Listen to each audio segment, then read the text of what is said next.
I would like to start the session. Again, I'm Suchi Gaur. I pronounce myself as her and she, and I'm the lead for strategic communications and global engagement, global advocacy at World YWCA. We are very excited to have you all today. I apologize for the glitch, but that is how the virtual safe space works. It's a reminder to us that we have to keep working to ensure that spaces are safe and open for all of us.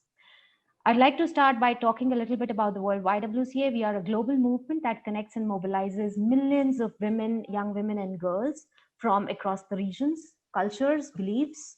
We believe that they have the power to transform lives in the world. We have a presence in over 100 countries and thousands of communities and over a century of experience fighting for women's rights alongside a network of allies, partners, and varied levels of reach and geography.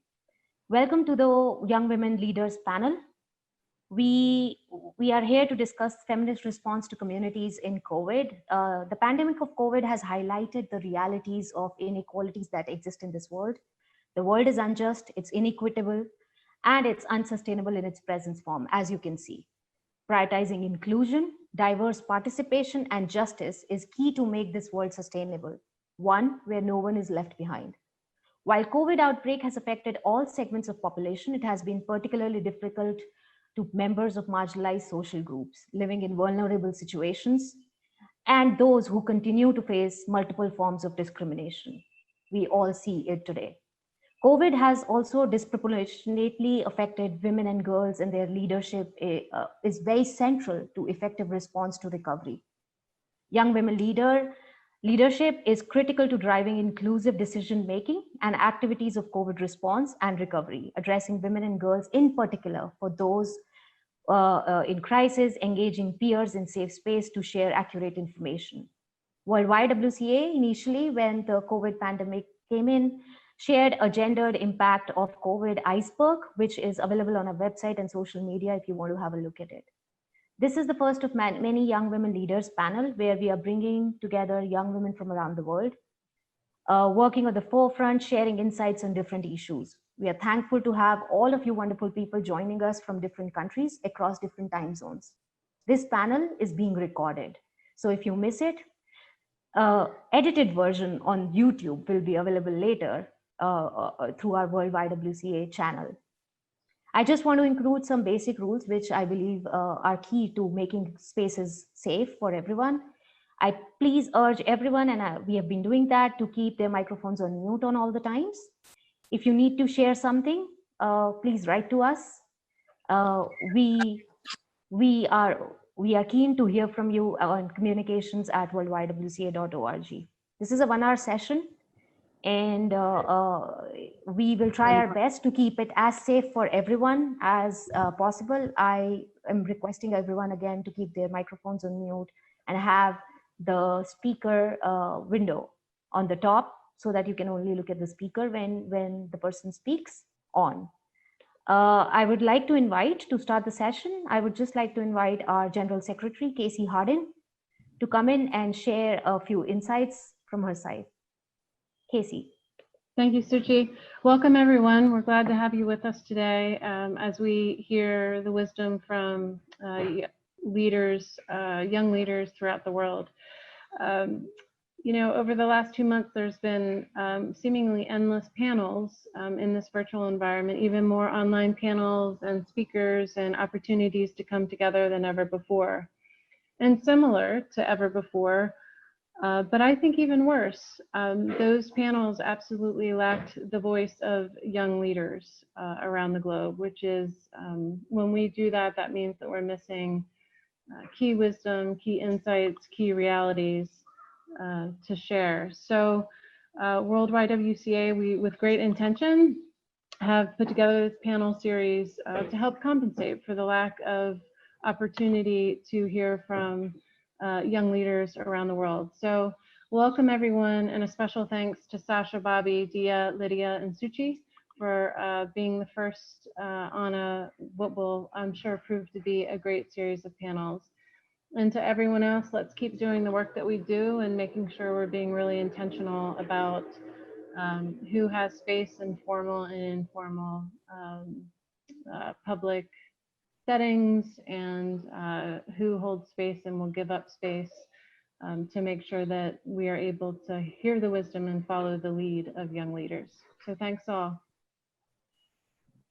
Thank you so much, Casey, for that.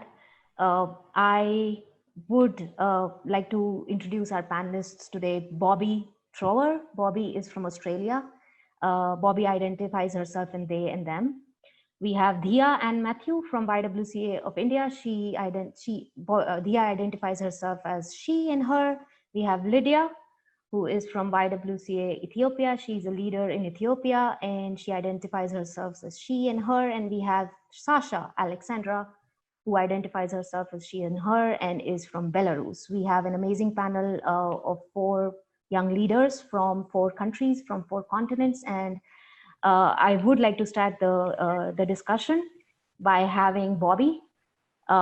Bobbie, who's an expert in advocacy. Bobbie, my question to you is that you've been working very closely to understand the gender response to the pandemic.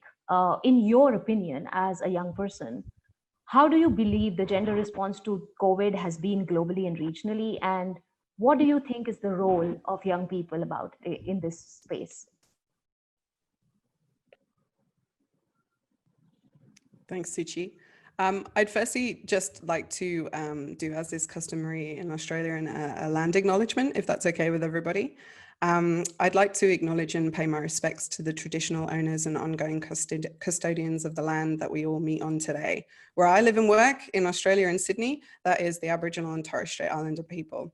I'm on Gadigal land, which is part of the Eora Nation, and acknowledge that Aboriginal sovereignty was never ceded, and that as an immigrant to this country, I benefit from the colonisation of the land that we now call Australia. I've got a shared responsibility to acknowledge the harm done to its First Peoples and work towards respect and recognition. And I also acknowledge and celebrate that intersectional theory has largely emerged from Black and Indigenous feminist activism and expertise all around the world. I pay my respects to ancestors and elders, both past and present, and any Indigenous peoples joining us online today. I'd like to acknowledge their continued connection to the land, seeing community and the young leaders of tomorrow as the future is in their hands. I also want to acknowledge that I have the privilege to speak to you in my first language, which is English. I've lived in Australia for 12 years, so I've only got a slight Aussie accent, so I'll do my best. Suchi, the question that you've raised is an incredibly important one, and one that is central to our advocacy response efforts. This has, without shadow of a doubt, been the greatest public health challenge in a generation. The response and the strength of leadership that we've seen across the world has been very wildly varied. We've seen countries act quickly and or compassionately. Places like Taiwan, New Zealand, Vietnam, and Australia have avoided catastrophic levels that we've seen elsewhere. And there have been many other countries that where the failure to acknowledge COVID-19 soon enough has had disastrous consequences that we are still experiencing. I'd like to acknowledge that vulnerable communities such as those in refugee camps and displaced peoples face the worst yet to come. We have to collectively rethink the value of paid and unpaid work across our communities and plan to improve long-term economic and social impacts of COVID-19 on young people. But how are we going to do that? We are experiencing civil society opportunities shrink, and our opportunities to engage with decision makers is limited with social distancing. And with no vaccine on the horizon, how long will this last? We've got to safeguard the process and the progress that we've made towards gender equality already. Young women are showing remarkable leadership across the world with resilience, innovation, community care. We've seen food drops, meal drops, face masks making, fundraising to support efforts. And there's some things that we can do. I think young women's particular involvement moving forward there are various stages to that. One, we need to continue to celebrate young women and their leadership and do that unapologetically. Young women are incredible and they deserve to be on that platform. We can all encourage young women to engage better with our advocacy efforts. Often it's a few that hold the knowledge to all, and we need to break that barrier down. We're limited in Australia by our vast geography. So the Y Australia next week is launching a virtual online advocacy flash mob called Cyber Feminists, CBF for short. And that's supposed to amplify our collective voices across our members. We have advocacy trigger points that through the recovery phase of COVID, through WhatsApp and Facebook, we're going to be getting a group to support and generate campaigns and actions that relate to young women's policy responses. So increasing awareness on critical issues like safety, housing, financial security, leadership, and really key for COVID recovery is gender responsive policy and intersectionality. We're working with young creatives across Australia, and I've made it sound really serious, but I promise there'll be memes and TikToks, comics and GIFs involved. It's not any news to us, and the irony is not lost that being on a virtual panel highlights the need for accessible virtual spaces. We are excluding, who are we excluding when we make these connection opportunities? For example, anyone who is deaf or hearing impaired wouldn't have access to our live panel right now. We have to think outside the box, we've got no choice. We have to continue to create those safe spaces. As we've just experienced, our spaces are not safe. Even when we put safeguards in, we are going to get trolled. That's going to be an issue moving forward. We've got to continue to prioritise young women's leadership within our staffing structures. You've got to be at the table, but to be at the table, you've got to be invited to dinner and you've got to be paid to be there. Does anyone know Lizzo? I think the village people and the YWCA probably need a run for their money. Is there a chart topper on the horizon? COVID-19 didn't cancel music. So I guess my summary would be that for young people, we can't stop. This pandemic cannot and will not destroy their hopes for our collective future. Do I dare say this is a time for the movement to move strategically really into the future and accept nothing less than building a new vision of the global world based on solidarity and care? I think we can all do something. Thanks, Bobbie. Thank you so much. Honestly, I particularly enjoy the point where you say resilience. It's so important. And where you say that we have to continue to celebrate the leadership of young women, young people, and the advocacy efforts that they're doing. We are very excited to have a look at what will be happening about cyber feminists. We'll be keeping an eye on it. I want to go on to our next panelist, Dhiya. Dhiya is from India. And before Dhiya starts, communities and young people are largely being affected by the response of the countries and governments and how government is responding to the pandemic as well. Dhiya will be sharing with us some trends and issues. Dhiya, what we feel is critical. What do you feel is critical about women and young women facing the issues right now, and how young people are responding in this situation? And how do you think are women, young women, queer women tackling the challenges that they're facing in their own spaces? What do you feel about it? First off, thank you, Suchi and Bobbie. It was really insightful, and I'm looking forward for the other panelists for their views as well. Well, talking about the issues and the pandemic situation in India, India is also facing a very difficult condition. We have just crossed 1 lakh mark of totally affected in COVID patients. But thanks to the extensive quarantine right now, we are just nearing the 56th day, and we have comparatively brought down the mortality rate. But along with that quarantine, it has provided a huge ground for gender inequality to rise, and the crisis relating to females and crisis relating to the third genders is on a rise right now. So if you want me to just, talk about the issues that young women are facing right now, I think for my non-Indian audience, I need to present the grassroots situation or the reality of India and what the youngsters and what the youth is facing here. So let's talk about the patriarchal situation, the system of India.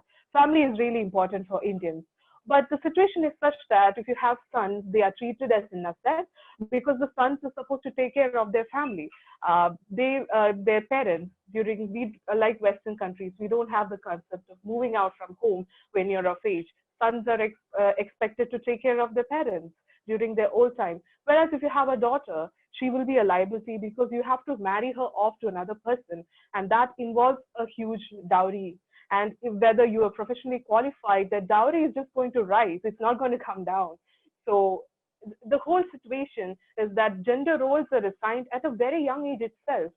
The young women are exposed to gender role at the very young age, and they just fall into this Sisyphean loop of never-ending domestic chores, whereas the guys, they never even get to, are taught to even do their own laundry. So there starts the basic problem. And the young women, the feminists in India, we have been working, we have been fighting so far, so hard to at least, bridge the gap of that gender disparity happening. And right now, how pandemic is going to affect us right now is that it's just going to increase the whole situation.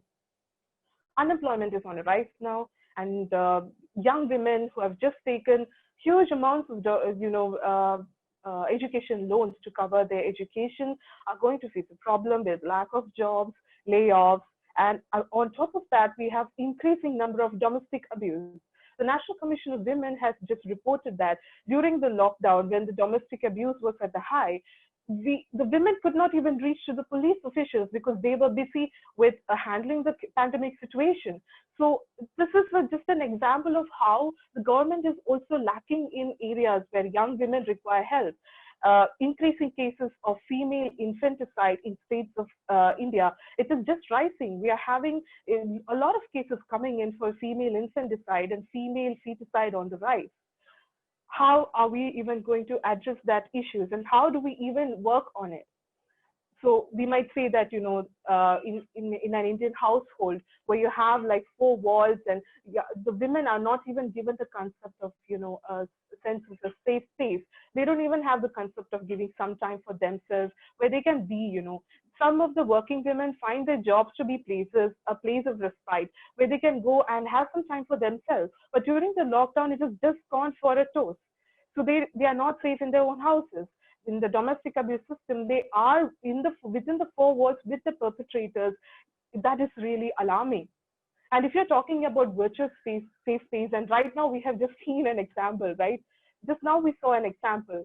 It is just, technology I know has taken us so far. It is really advanced, but it is posing as an oxymoron in front of us. It is really good, but at the same time, cyberbullying, cyber exploitation, and sextortion. That is like one of the trends, and in India that we can see right now. Boys' locker room scandal is just the tip of the iceberg, I'm telling you. And for those who don't know about the boys' locker room scandal, it is an Instagram group handled, operated, and managed by minor boys of elite families in Delhi, the capital city of India. And let me tell you this, we are not talking about the illiterate. We are talking about minors who are posting nude pictures of women, who are talking about gang raping their colleagues and their friends without, it's really alarming. The situation is really alarming. Now we are going to talk about the mental health case. So women are going through a phase where they actually require mental health support, and they require a kind of, a space where they can be themselves, where they can open. And let me get into the topic of where we think is still a stigma to open, discuss openly. And that would be the gender identity crisis. For young people out there who are going through a gender identity crisis, it's really a tough time. The Section 377 of Indian law has actually legalized homosexuality, but LGBTQIA rights are still a dream. It's not actually a reality here. And for those people, community is a huge support for them. And right now they are finding it so difficult to have a space where they can be themselves. So if you're a woman, you're going to be ostracized by the society. But if you're going to be a queer woman, it's going to be double hard for you. And we are talking about a place where there is honor killing. And just because you're marrying a person outside your caste, people are going to kill you. In that situation, if you're going to marry a person or think of a relationship with the same sex, that's done for you. What about the mental depression? Again, when we're coming to the depression cases of it, why are we not talking about, sexual and reproductive rights of women? What about postpartum depression that women go through? What about the abortion rights that women have? What are the policies that our government have? We do not have any stringent policies. Of the 22 billion lakh package that the finance minister of India has given, there is no package, which is exclusively for women, to address those issues that women have, or maybe a self-help group or community building. There is nothing of that sort. So it is really a concerning factor. And that's why, as organizations, it is up to us to actually, bridge that gap where the government cannot reach into, because government is busy reviving the economy, and whatever we have fought so far for equal rights is just going to go down the drain if we don't work twice as hard. So YWCA of India, understanding the importance of mental health care, we are introducing a pan-India helpline number where the young people can reach to us. We have a panel of 40 volunteers right now who are mental experts, and they will be dealing with cases to address if we're finding that it is related to domestic abuse or child abuse. We will also network with partners who are adept with solving such issues, and we will be forwarding those cases to them. So networking with partners is also really important for us. And for those areas, for youngsters who find it really difficult to, talk over the phone about their feelings, we are also planning about installing a mobile YWCA mobile application so they can chat with the volunteers and counselors about their feelings. So, for teens, the chat is always a better option. So that is what we are focusing on. And the last one I would like to mention is the livelihood that we are going to provide, because financial independence is one of the major aspects and facets of women empowerment. But if you're going to if you're going to counsel a woman saying that it's going to be fine, everything is going to be fine, it's just easier said than done. What is the justification of hope that you're going to give a young woman, a young person coming to you? What is the justification? So that is, we are going to provide livelihood opportunities for them by providing volunteer skills training. And we are not talking about the creamy layer of the society. We are talking about the urban poor. We're talking about the women from the rural sectors. And that's where we're going to focus simultaneously online webinars and seminars so that the youngsters can improve their skill set, add on to their resumes and everything. So this is what we are planning for. But I still do believe that mental health care should be a wider aspect, and it should not just limit to one gender and just to one woman. There is a lot of aspects to it which we need to understand. In case of India, middle class families, if you go to your parents, I'll tell from my example, if you go to a parent and you tell them that I'm undergoing depression, they won't give due importance to it. For them, it's something, it's a luxury. Depression and anxiety is a luxury. You don't need professional help for that. But it's actually a really bad trend, because depression and anxiety is the base for suicide rates increasing. And this is what we are going to expect in the coming months when it is going to go for a toss. Thank you, Suchi. Over to you. Thank you so much, Dhiya. You highlighted a lot of interesting aspects to the problem that we are facing with respect to gender dimension of COVID. The intersectionality and the diversity, and how we ignore that it's not young women and queer women are not homogeneous groups in itself, is something which is very, very crucial. What you also discussed about the government side to it, that there's an emergency fund which is given, but the question is how much of it is looked at it from a gender lens. So that's a very interesting debate point, I feel, which is very, very core to looking at the gender side of the whole pandemic. I would like to now have on board Lidya.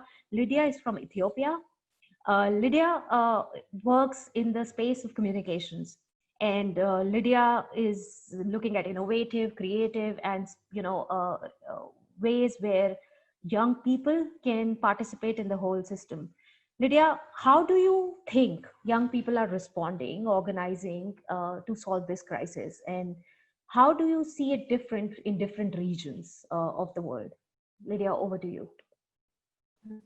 Okay, thank you, Suchi, for the lovely introduction. And I also want to thank the World YWCA for organizing this amazing panel and getting together all the young women leaders from all over the world. This is amazing. So let me start off with the current situation here in Ethiopia, my country, following the COVID-19 pandemic. The government has issued a state of emergency for a while, banning any kind of social gatherings, it could be any religious, it could be social, weddings and stuff like that has been banned, and schools, universities has been closed down. And following that, the YWCA has been working with different types of initiatives, for example, posting and designing different postings on our social medias that could be both in English and in Amharic, which is the local language of Ethiopia. So whatever these materials will have the right kind of information. The materials have different informative contents in it. So we're trying to incorporate that and revise that in Amharic so that we can reach as many people as possible. The YWCA is also currently working hand in hand with our youth volunteers, which are taking lead in like implementing different campaigns. For example, we had a 6-day campaign in Addis Ababa, which is the head office of the YWCA in Ethiopia is founded, and also a 7 days campaign in one of the local branches, which is in Adama. So these young women and men have taken lead in volunteering also the YWCA staff, with the YWCA staff and transportation hubs, and also in door-to-door awareness creation. The transportation hub campaign was being implemented with a motto that says standing together while not standing, while standing far apart, which is a way of trying to make social distancing a trend. Like while we're standing together, let's try to stand apart. So these young women and men have been drawing lines, 2-meter lines around the queue areas where a lot of people use as a transportation area. So they put up lines which will enable the people to stand 2 meters apart. So by doing that, they were trying to make the area as social distanced as possible. So with that way, they were doing the transportation hub campaign. And the other one is the door-to-door campaign. There has been postings on our social media. Our former General Secretary Bennett Bahili was also with the young women and men, going door to door with them, inspiring them, motivating them to do hard and give back to their community. These young women and men have been demonstrating the hand washing techniques, clearing any kind of misinformation or misconceptions about COVID-19. And they were trying to teach the people how they could actually incorporate those informative materials into action. And in partnership with Plan International Ethiopia and Consortium of Self-Help Group Approach Promoter, we were able to contribute sanitizers, soaps, and water containers for the vulnerable part of the community. We were also, this time has been very, very, very hard for everybody, but then again, it has become a double burden to women to the point, it became so hard to the point that they have to choose between buying groceries and sanitary pads. So following that, the YWCA in Ethiopia donated sanitary pads to women in the community, so that they could at least have some kind of relief in this area. At this point, we actually had the privilege of getting an article published about the work that the YWCA Youth has been doing so far in the UN Youth Envoy blog. So that has been a very motivational and very inspiring thing for the young women and men. It inspired them to give back to the community even more. They're even currently doing a lot of stuff like donating blood, trying to identify which people should be helped with the food drive we're trying to organize. So these young women and men are actually going into the community and trying to identify which people, which women, which young women or the elders need to be addressed during this very difficult time. Currently, we're trying to do the food drive. There has been postings on our social medias. We're trying to organize the food drive fundraising to help the very, very vulnerable parts of the community, which will enable them to at least withstand what's happening, at least trying to help them in a way possible. So these young women and men have been trying, when someone is actually out of the community, they're trying to help the probability of them being heard, them being actual change makers is very, very high. And that's what we have been observing so far. These young women and men are from those communities, so they know the hardship. They know how to communicate with those communities. So they have been doing an amazing job in changing the whole behavioral acts as people that they have on COVID-19. And people have been actually changing after the door-to-door campaign, the transportation hub campaign. So that's what our youth have been doing so far.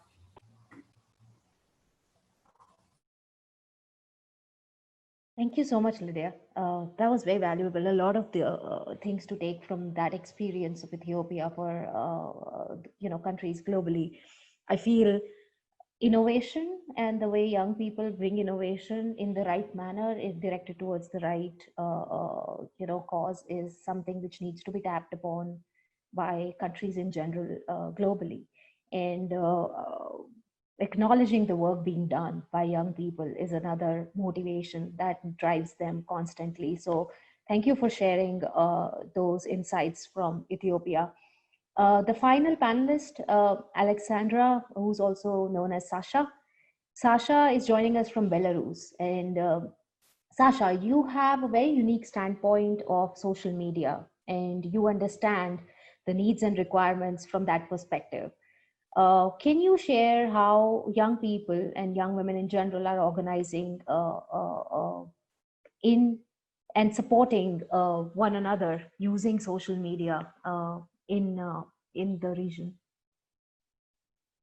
Thank you. I'm so glad to hear from everyone. It was really interesting and useful. So thank you for the opportunity to introduce Belarus. I'm going to talk about the whole situation in Belarus, a few words, and then I talk about women and non-binary persons in different spheres in Belarus, and I will talk about practical online cases that we have here. So the situation in the country is far from being safe and comfortable. Our president denies seriousness of situation, and he offers vodka and bus instead of real measures. So we don't have an official quarantine. But the private sector is actively transferred to online mode or even closed down. Hospitals are overflowing. We don't have real numbers of people who have COVID or even died. So speaking about women in general, the problems are the same as in the whole world. More domestic violence, more joblessness, more housework, more childcare, more money problems, and women in prisons, health workers, single mothers, elderly women with chronic disease are very vulnerable right now in Belarus. So everything sounds very scary and everything sounds sad, but we try to stay positive. And of course, the main trend here is the transition to online activities. That is not that easy for everyone, and we know it. So I'm happy to share my experience, the experience of Belarusian girls, the experience of non-binary here, the YWCA in Belarus. To speak up about Belarus and give you the whole picture, I asked women and non-binary persons from several spheres tell me about their experience right now. So in Belarus, we can see a fascinating example of responding to the pandemic in Belarusian art sphere. First of all, the pandemic really unites and pushes them to collaborate. One art group from Minsk, it's our capital, led by a woman who started flash mob named Art During Quarantine. It's a hashtag in Instagram and in Facebook for artists, sculptors, photographers, illustrators, and all creative people who post photos or their works and sell them cheaply. It helps people of art to stay afloat in this difficult time, because demand for pieces of art has definitely fallen. The art group also started online fundraising for Belarusian cultural institutions and platforms. They also teach artists how to transfer their art to a digital, to online mode. And all these flash mobs and campaigns was initiated by a woman, by a group that is mostly female and works with feminist values in their minds. I would like to give you some show you a great example of a young woman artist and filmmaker who has taken photo and video collages and now understands that she can do it online as well. So I will send you a link in our chat, because it will be not safe to show my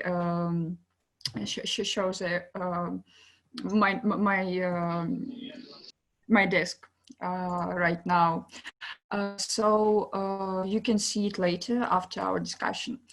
Next, I want to describe what happens in the Belarusian LGBT and queer communities.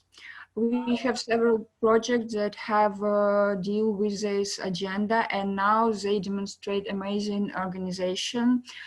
Firstly, that's they who taking care of people's psychological safety. They stay tuned. They talk to their they talk about their problems on public. Some LGBT women and non-binary persons say that they feel more stressed because they became locked up with their relatives and families who do not accept their gender identification or sexuality, and they were the first write recommendations and reminders on how to take care of themselves and not become crazy in isolation, and they spread this recommendation online. One of the most sensational and supportive flash mob we can see in Belarus is quarantine, like quarantine. So what is it? It's a list with huge number of books, movies, serial, video games, TV shows, even anime about LGBT people, non-binary person, and strong women. So LGBT community collected everything to brighten up this hard time at home. As far as I can see, online parties are really popular around the world. I can say that it's trend for the whole Belarusian society, but our queer community really uses it to relax, to dance together, to drink wine and talk. One of our initiatives defending the rights of LGBT people even arranged an online concert of queer performers in a Zoom, just like us right now.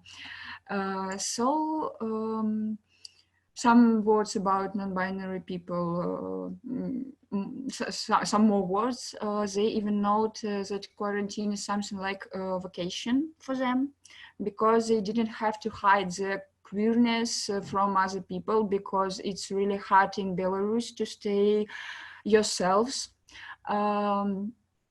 They say, for example, my friend, a non-binary person who teaches in the university, was very sincere about it. They teaching switched to remote mode, so now they do not have to hide preferred prepositions, do not have to dress according to dress code, and in the end they feel better. So these stories are private stories, but they don't give us the whole pictures, but they still show how differently we can look at the situation with pandemic. And a few words about non-for-profit organization in Belarus and activists. Almost all of my work is focused on NPO activities as well as activism, so I can speak quite competently about it. Nowadays, me, my friends, and my colleagues do everything online. We arrange a film club with discussion. We do sports. We try yoga. We give lectures. We walk together. We arrange parties and thematic meeting. So, of course, I'm going to talk more about Belarusian YWCA, but I want to mention some social groups before. So I talk to some people from different social groups with whom I don't interact very often, so I can give a full picture of their life, a full picture of these groups. But I want to give a voice to those who were honest with me. The first girl who answered my call to tell about women's life during the pandemic was a German university enrollee. She's in Belarus right now, and we locked down here. We have closed borders, so she's very afraid to miss her last entrance examination, because European countries probably won't open borders for Belarusian girls because we have no official quarantine. So what she did, she wrote to the German university, and she wrote to the German embassy, and now she's in touch with them all the time. She has already been remembered like a troubled Belarusian girl who wants to study in German so bad. And I feel that this is an important reminder for us. We shouldn't be afraid to go apply to the appropriate institutions to solve our problem. We should go to them and say them, help us. I also talk to some people with mental disorders and psychotherapists. So people who often feel anxiety are very vulnerable right now. They join together to online support groups, and they say it's really effective. As a psychotherapist with whom I spoke admitted that going online was nervous and difficult, but she sees it as a transition in psychotherapy in a new era, digital era. So she believes that this crisis will lead to progress in the end. And I can mention young mothers. Some of them say their lives don't change at all. They're still in the same situation, in the same isolation, because it's hard to find non-religious and non-pro-life communication communities for moms here in Belarus.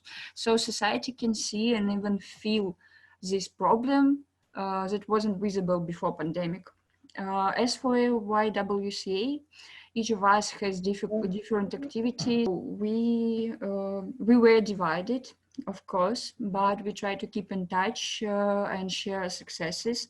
Our leader, Olga, for example, reforms all her lectures, training in online mode. She organized online marathons about gender violence.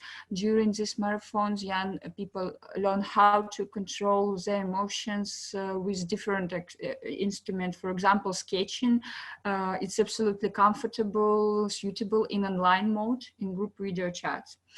So, for example, my colleague Lena, also member of YWCA, she involved into organizing lecture for elder women, and she developed the topic of active long life tea. So now she teaches older women how to use social medias and online for stay working with for stay alive, stay in communication, and not miss this life. As YWCA, we use every opportunity to talk about women's issues and rights. As a day, I released an article about internalized sexism in a popular women's magazine. We recently participated in an online sex education festival in Belarus, where our member Renata spoke about contraception and the principles of consent. And by the way, as a part of World YWCA, regional advocacy in Eastern Europe, Medjunata champion in sexual and reproductive health and rights and mental health in our community. So we were recorded in a podcast with this topic. We made sex education stickers for Telegram and illustration about reproductive health before pandemic. So everyone can use these instruments right now. And of course, I would like to speak in detail about our project named Останови насилие. It's Russian and it's translate like as Stop Violence. So it started long before the pandemic as a project to help women and non-binary persons in situations of partnership violence. And after some time, we began to position ourselves as an online help with the option of a personal meeting in Belarusian cities. So we offer online and offline psychological and juridical consultations for those who were abused. And we work directly in social media. So it's a unique case for Belarus, which had no analogs in neighboring countries. It means we stay on the platforms suitable for those who seek help. Our main platform is Instagram. We have page on Facebook and some Russian social media. And what is important is that we can help young girls and for whom virtual life is as important as real life. And YWCA in Belarus used to work with a more adult audience before this project, but now this project and social has changed our audience. We can reach in young girls and non-binary persons, teenagers, even small girls. So we to spread information about us, about gender violence, partnership violence. We use our connection with opinion leaders and mass media, online newspapers, magazines. In our Stop Violence account, we also make posts about how to recognize violence. We advise films, books about it. We make different posts and talk about sexual safety. We talk about women's rights. So with the advent of the pandemic, we do not move away from our topic of gender-based violence. There are a lot of information about COVID in the internet, so we try not to forget our regular agenda. So, for example, we recently published a post about how to have physically and psychologically safe sex during a pandemic for women. And at a first glance, it seems like there is no way to do it, but you should read our post and probably you will know something new. Sure. In short, yeah. In short, I would like to say that online activity is our salvation now. We are lucky to be involved in social media work a long time ago, but there's no reason to be discouraged for those who just start using it. Online support for girls, non-binary persons helps them to feel fine, as well as offline meetings. So our advice is to try and not be afraid to online activities. Don't be afraid to ask opinion leaders for help and support to different social groups, including women, including LGBT persons, non-binary people, and etc. And now together we are preparing, for example, an online strike in support of the domestic violence law, which we still have no in Belarus. And when we discussed this idea, I realized that it's probably anything can be online. So let's try it. And I suppose it's time for me to finish. I like to talk a lot. I want to speak frankly and maybe even a little bit rough. In our country, while all the male politicians and they sit and do nothing, women and non-binary persons fight together for better future of Belarus. And I believe in our leadership and wish good luck to everyone. Thank you a lot. Thank you, Sasha. That was very detailed account of and very realistic. I mean, it speaks of what's happening in the on the field, on reality, and how young people are rising up to the occasion. It's what you said about psychological safety across intersections is so valid, and I was very intrigued listening about the arts initiative. So thank you so much for sharing that. I know that we are coming close to the end, but I just wanted to highlight that from all four of you panelists speaking today, some very unique positions have come up about how young people are responding to the situation in communities, how advocacy is core to the work, how social media, how digital tools play a very, very core role, how volunteerism, Lidya spoke about volunteerism. Volunteerism is very core, how governments, when Dhiya was talking about how government response is not detailed enough, is not inclusive enough, it's not keeping gender dimension so close to it. I just want to reflect on the fact that when we started this session today, there were instances which happened, and I want to go back to it. I have a small young daughter who's 1 year old, and I keep reflecting on when we are working in this space and how safe or unsafe it is going to be a world for her. She's open to choose her life as she wants, coming from a mother. I say that, and I know how difficult this space is going to be for her.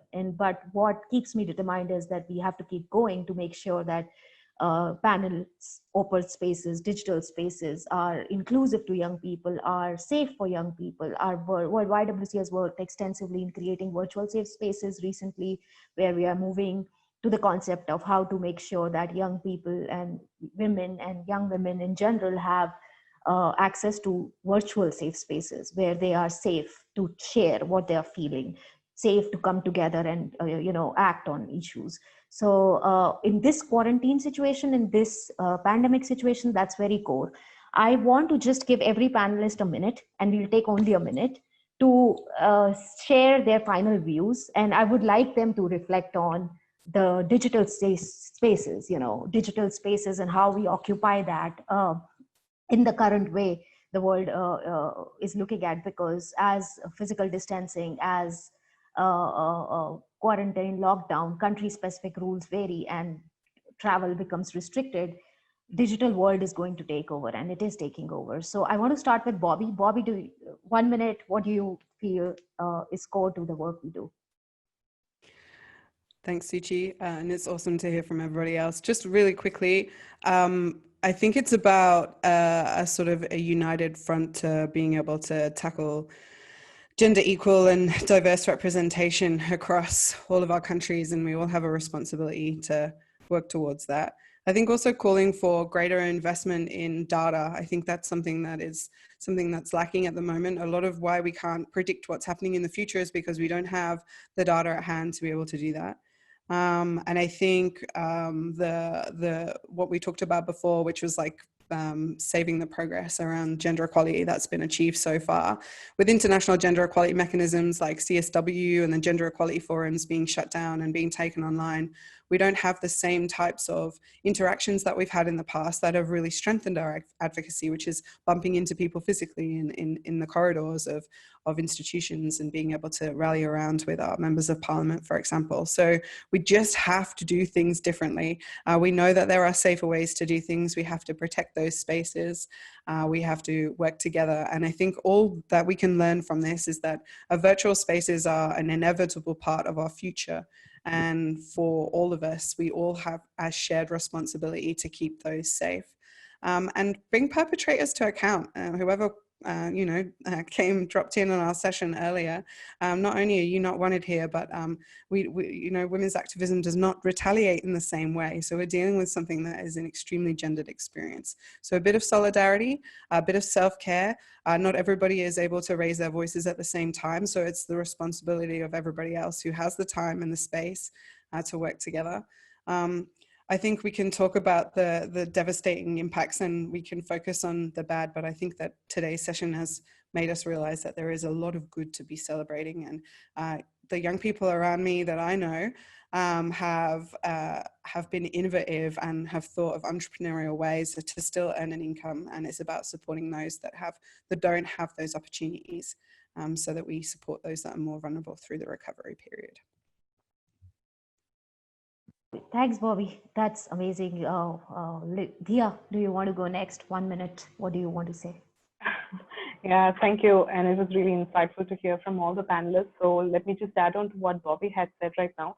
Of course, digital platform is what we are looking for. And as feminists and as feminism, we are promoting for, it should be inclusive of gender, and we should promote volunteerism regardless of what religion, what caste, creed, gender they are. So that is what we should promote for. We talk about creating awareness among women. We have been classes and sessions for women, but it's time that we have classes for the men as well, and they be part of our movement. They be part of our beliefs and systems, so that we are working towards inequality, and we are not going towards feminazism where we are going to bring down a particular gender. So, and for this, the main would be young women leaders coming forward, backed by intergenerational leadership. And we need that support and guidance from the intergenerational leaders to lead us ahead, because we will be like lost sheep without their guidance. So this is one of the aspects that we as young women should look forward and bring. Young women should be brought into decision-making roles, and they should be given this opportunity. And this is what I strongly feel like. With you, Suchi. Thank you, Dhiya. The intergenerational aspect is something that is very core to our movement as well. And we value the inputs of all generations, all diversities. We look at everything together. And that's what feminism is all about at the end. Lidya, over to you. Okay, so far it has been amazing hearing from these amazing young women leaders. As everybody was saying, and specifically as Sasha was saying, even though the pandemic is here, it's actually worsening existing cases like violence against women and girls, gender-based violence, domestic violence, and so on. So I think we should make this virtual spaces to be safe for those young women and girls, so that they can come here and at least vent. The system hasn't been really helpful for them to go and actually get any kind of legal aid or counseling or whatever. So I think at least we should make this available virtually. So I think we should focus more on making the space safe and do a lot of panels like this, webinars, which would be very helpful for young women and girls. And like the one we did with the advocacy team last time, with Jill moderating and everything. So I think making the virtual space inclusive is more helpful for young women to come forward and share their issues and be safe and be heard. Thank you so much, Suchi. Thank you, Lidya. Sasha, over to you. Thank you, thank all of you. I sign under every word that Bobbie, Dhiya, Lidya said, and I believe that the pandemic should not divide us. I believe that the crisis now is an opportunity for the future.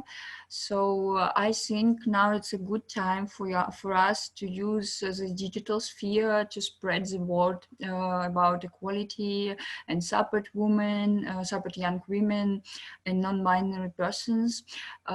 It's young people who are teaching the elderly now. It's young people who are volunteering now. Young women are nurses, moms are workers right now, and we should talk about it more, and we should support each other in this fight with the pandemic. But we should not forget that gender equality is our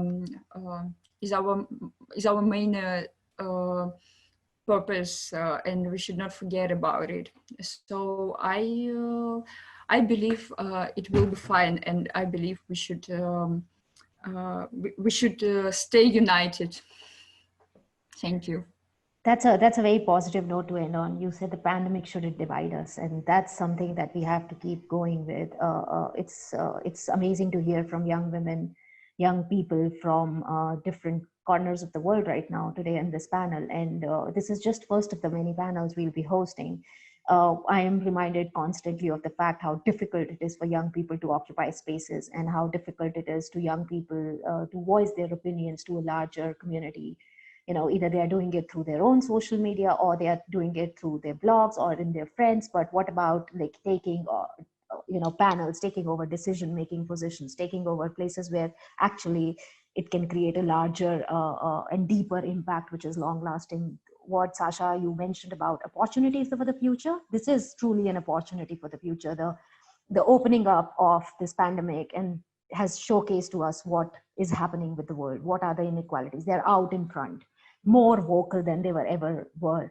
And young people are trying their best in their amazing capacities to create that change, supporting all the other communities in this world, medical forces, police forces, everyone who are trying to solve this situation. So at the World YWCA, we believe that young people have the power to make change, not just in their own lives, but with their leadership and advocacy, they have the power to make change in the lives of many, because we have the goal still going of leaving no one behind. And it's even more a time to come together. I want to take this opportunity to thank everyone on this panel today. And I do not want to apologize for what has happened earlier, because of the sheer fact that it's a reality. It showcases the difficult space we are operating in, and how patriarchal and how tough it is for us to operate in the digital world. We face it every day. We're facing it in the open. And I want to remind everyone that we are sharing amazing work that is being done by people like you in the panel today on our social media at World YWCA. And I would urge everyone to come, share, have a look at the great work being done, because that's the reality right now. A lot is happening on ground, which is not being spoken about, which are great examples to learn from and implement in other countries. This is one of the first panel we have had, and I'm very excited, very committed to having more young people on our panels. We will be having another one soon in June. And we are already working on it. The team at World YWCA is committed to the cause. And I, as the lead of global engagement and strategic communications, want to reinforce that no matter what and how difficult it is going to get for us, the positive work that is happening keeps us going and keeps us committed time and again. And this pandemic is not here to divide us. I really enjoyed what Lidya said, and I want to end with that, is standing together while standing apart. And that's what this panel has been today. We have been standing together while we are in different regions. So I want to thank everyone who has joined us today from all across the world for this wonderful experience. If you have any questions, please write to us on communications@worldywca.org. We'll be happy to answer.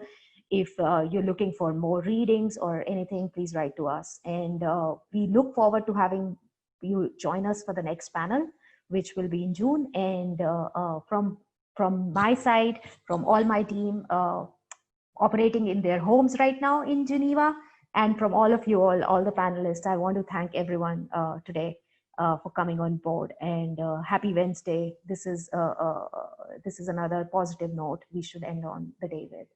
Thank you so much.